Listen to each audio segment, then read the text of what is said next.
Good evening, children. Welcome to online class, 10th standard, first language English,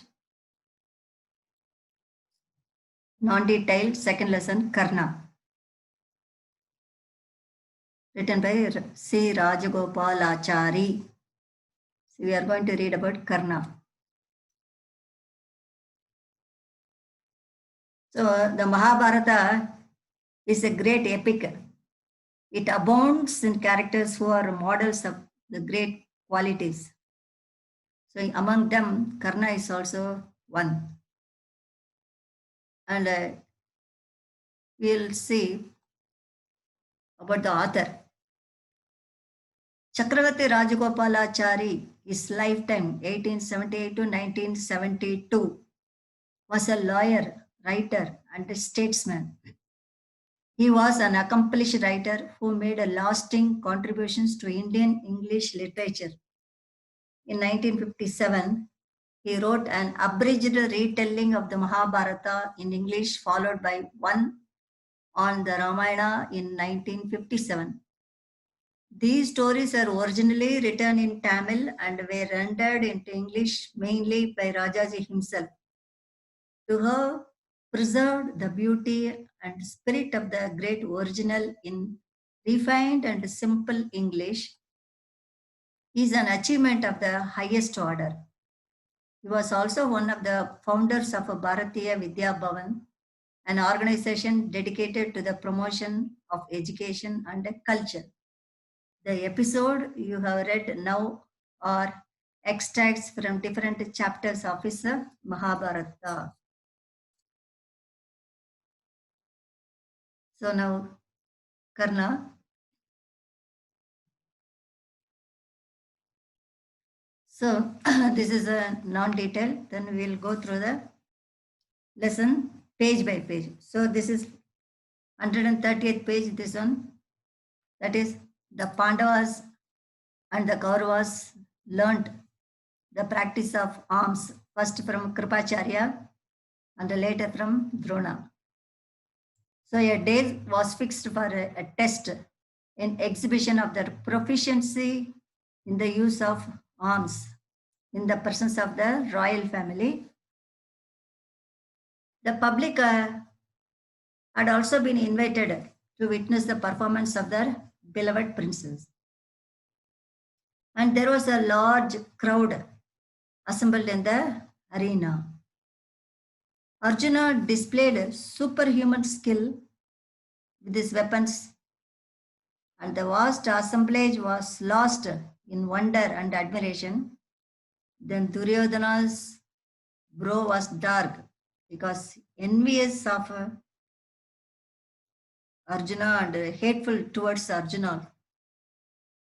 He was envying Arjuna and hating Arjuna. For what? For his skill, great skill.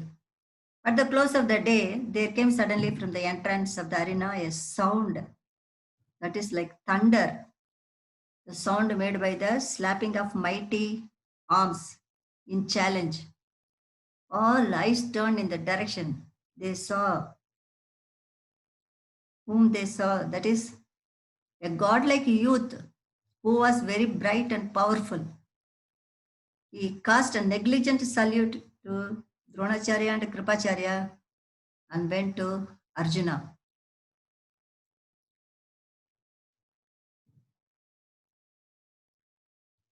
Both Karna and Arjuna were brothers, but they were unaware of their common blood. So they faced one another, and because of irony of fate also, they faced one another. And he addressed Arjuna and told that he could display greater skill better than him. With Drona's permission, Karna then all duplicated. Karna, the Drona's permission, they duplicated all Arjuna's fears, that is feats with the careless. What all Arjuna did not, Arjuna's feats with the careless ease. So great was Duryodhana's exultation, and he was very happy he said that he and his kingdom were at his command. Next page.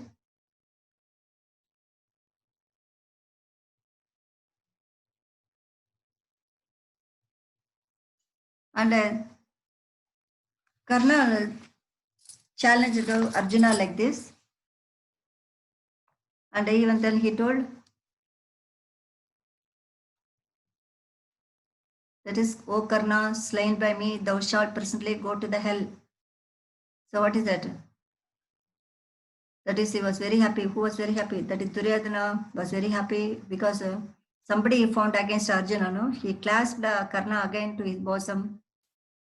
Then now, as love flooded, that is, Karna said, Karna very happy to hear that is Duryodhana's love and his support.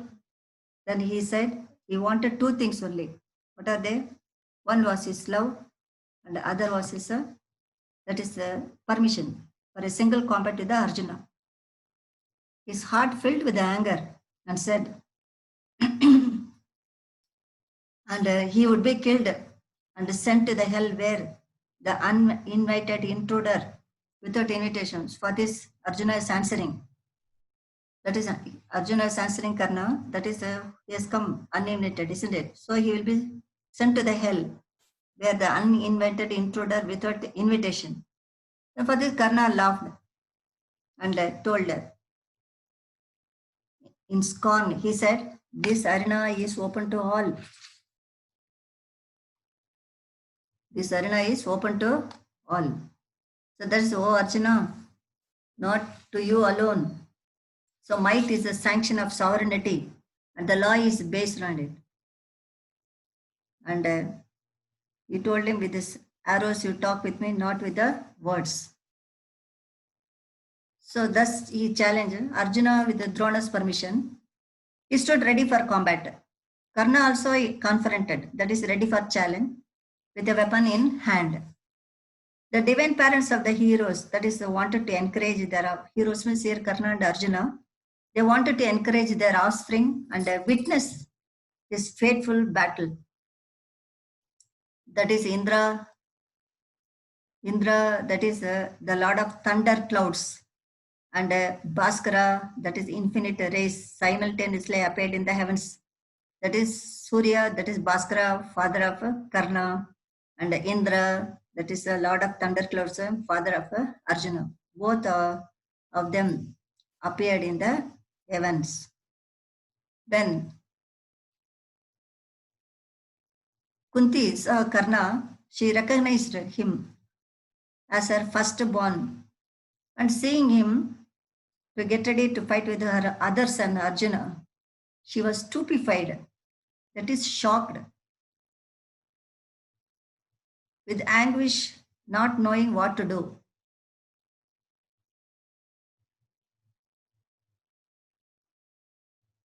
Then Kripacharya, well versed in the rules of single combat, stepped between them and addressed Karna.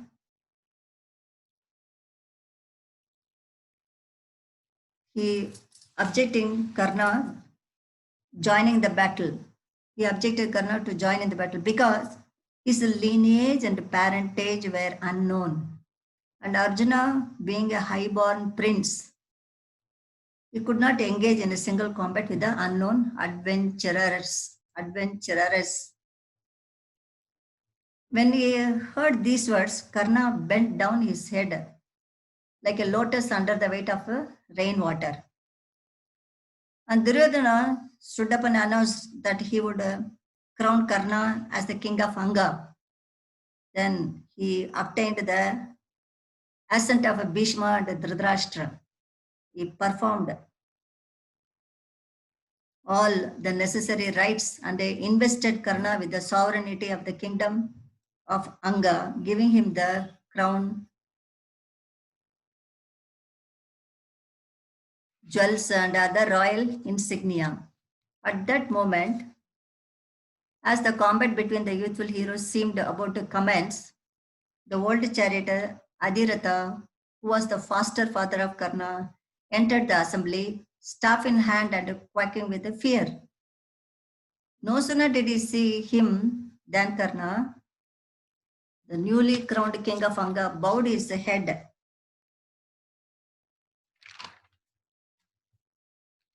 and did humble obeisance in all filial reverence.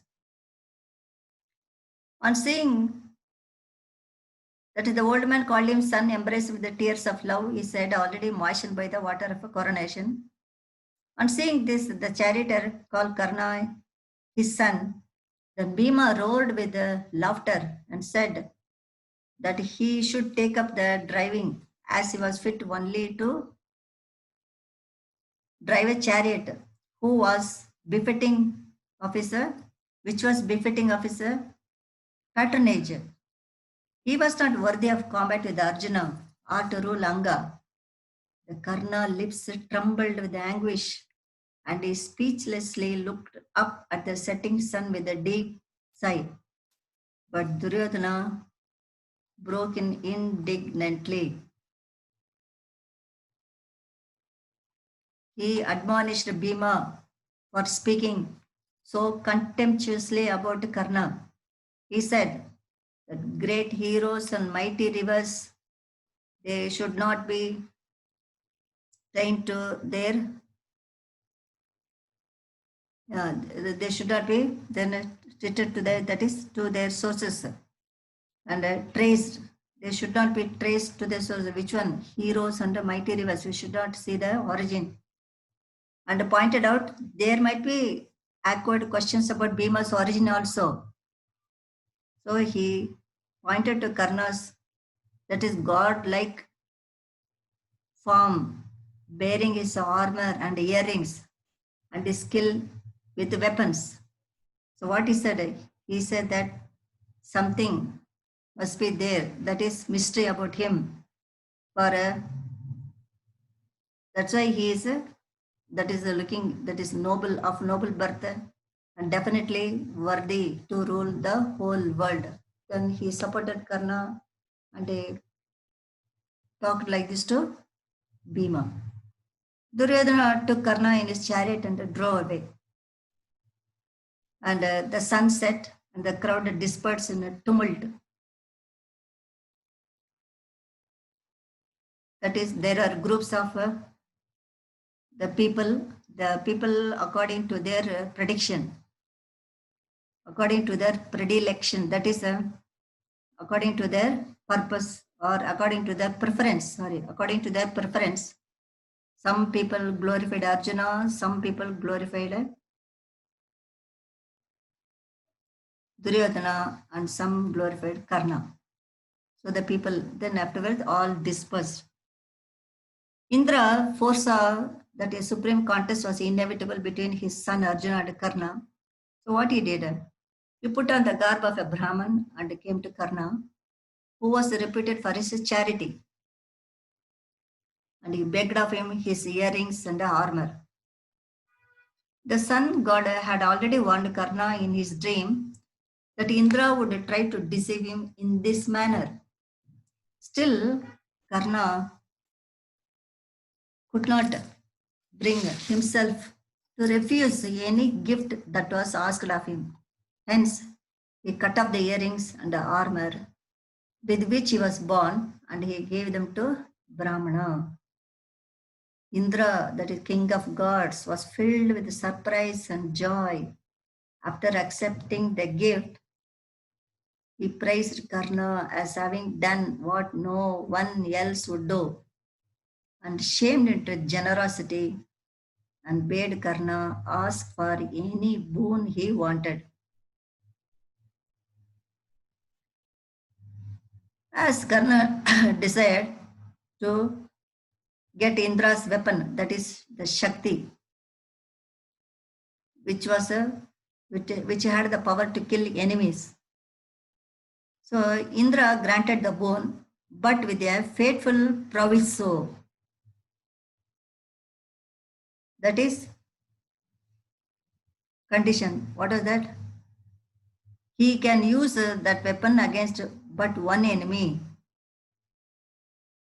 and it would kill him whosoever he may be. But after killing, what would do? It would come back to Indra only. He said, no longer would be with him. It would come back to Indra only.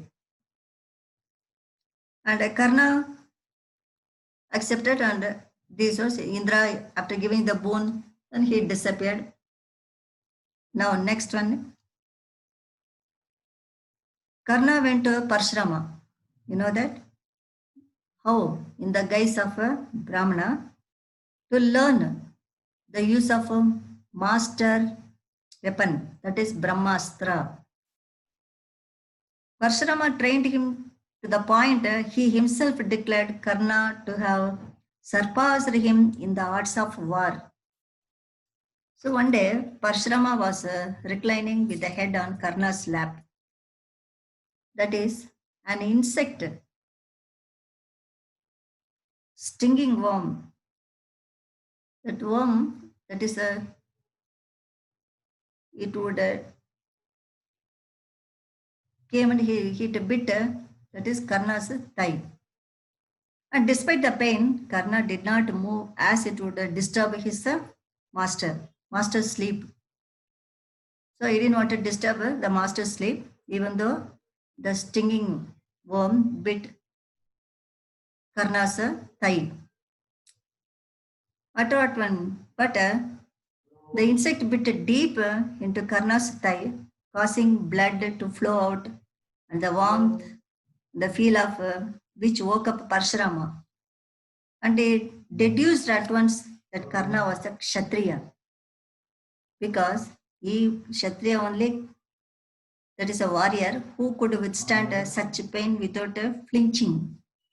The Karna confessed that he had told a lie and that he was a son of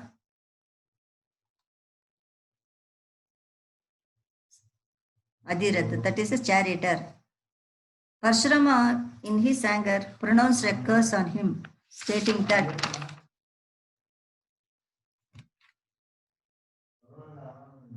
because he deceived him, that is his guru, the Brahmastra he had learnt would fail at the fated moment, and he would be unable to recall the invocatory mantra when the need came. So Karna happened like this with the Parshrama. The next, Karna and the grandsire here is a Bhishma. When Karna learned that Bhishma lay wounded and dying, Karna hurried to the place and fell at his feet and said, eldest of the race, Radha's son, who through no fault of his incurred your great displeasure, humbly prostrates himself before you. So he went and to pay his respect. When after humble salutation, Karna stood up, and the grandsire, greatly moved, tenderly placed his hand on Karna's head and blessed him. Bhishma told Karna that he was not a charioteer Radha's son. He was Kunti's son. Narada told him this secret. He was grieved to see his increasing hatred of the Pandavas, though there was no reason. And he was admiring him for his valor and open-handedness. So he belonged to the class that is Falguna. He belonged to the class of Falguna and Krishna in prowess.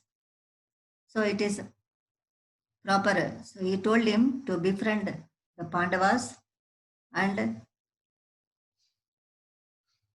that is the right path. Since that was the right path for Karna, who was their brother, eldest brother, and end the enmity between them. That was his wish, he told. Bhishma told Karna.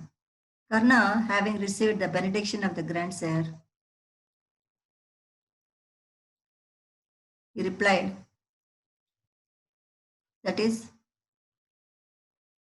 he said, I know I am Kunti's son. He was telling Karna listened respectfully and replied that he knew that he was Kunti's son and not charioteer born. But he had eaten Duryodhana's salt and he should be true to him, to be true to his own lineage. So he told here it was impossible, that is for him, to go over to the Pandavas and leave Duryodhana. So what he should do? So Bhishma should permit him to repay with his life the debt that is he owed to Duryodhana for his love and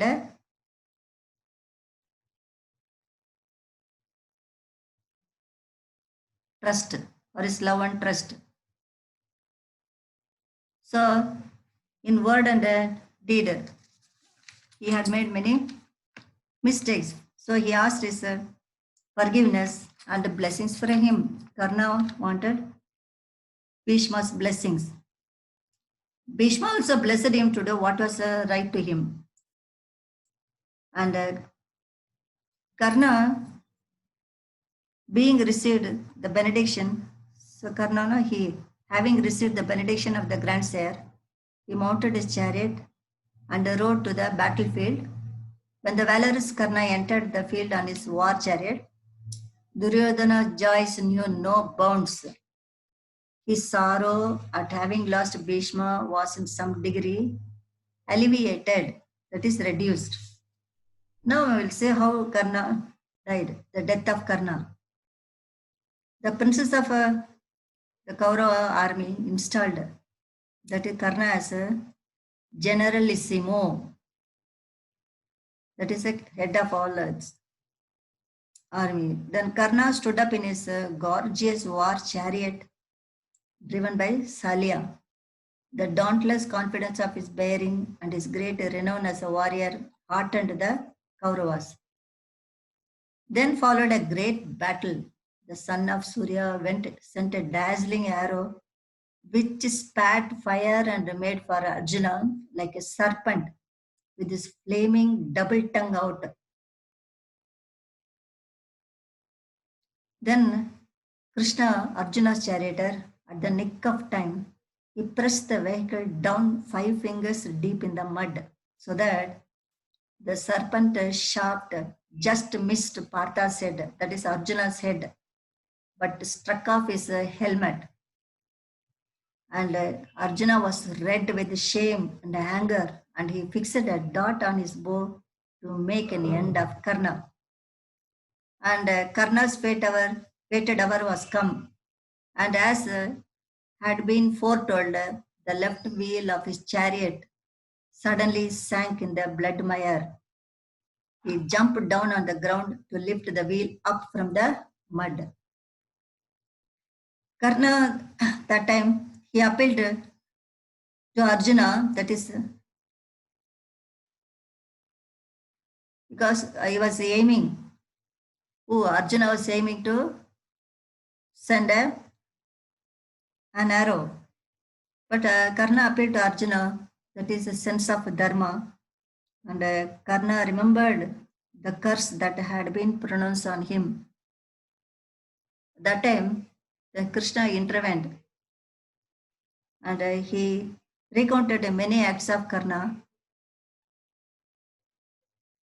which violated the fair play and chivalry.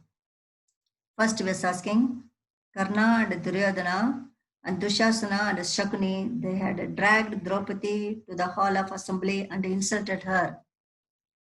Second point, he told Karna helped invigil, that is persuading others to cheat, whom they cheated Dharmaputra, Yudhishthira, to gamble and cheated him. Third, he was telling one by one, refusing to give to Yudhishthira his kingdom. Then according to the pledge, the 12 years of forest life and 13th year incognito were duly completed. Then fourth, he was telling Karna conspired with the wicked men who sought to poison and kill Bhima. Fifth point, Karna had agreed to the plot to burn the Pandavas alive when sleeping in the palace of wax into which they had been lured. Sixth point, when violent hands were laid on Draupadi and he was looking on enjoying the sight.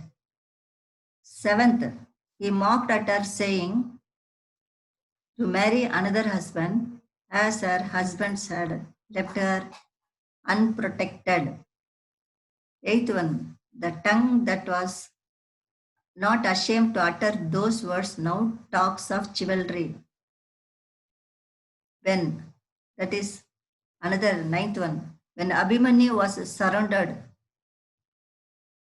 by Karna and other wicked men,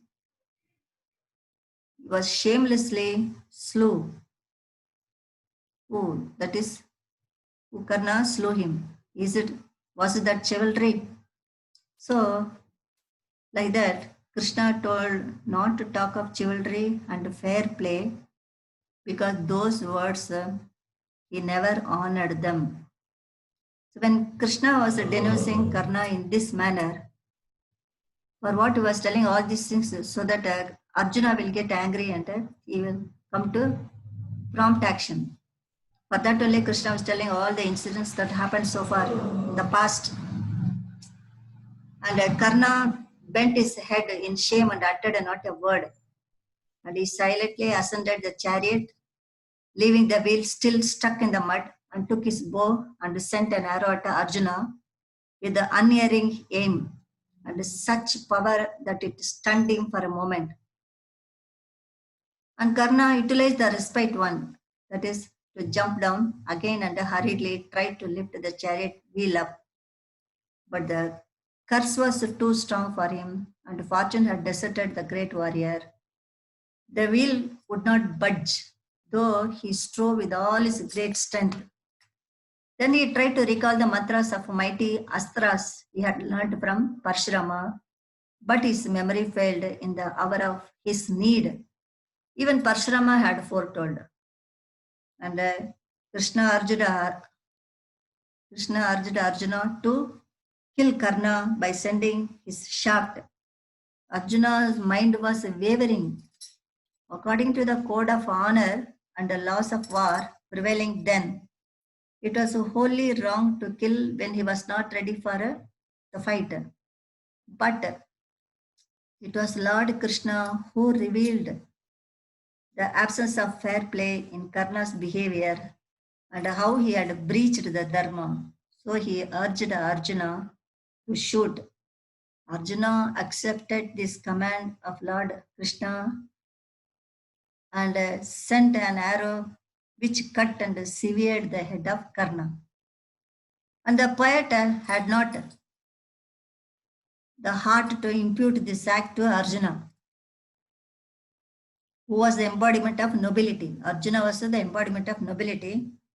And it was the Lord Krishna that incited Arjuna to kill Karna when he was vainly trying to raise his chariot out of the mud in which it had stuck. So according to the code of honor and the laws of war prevailing then, it was wholly wrong. But except for the Lord himself, no one could bear the responsibility for breaches of dharma. So thus entered the life story of a brave warrior, that is Karna. Okay, children.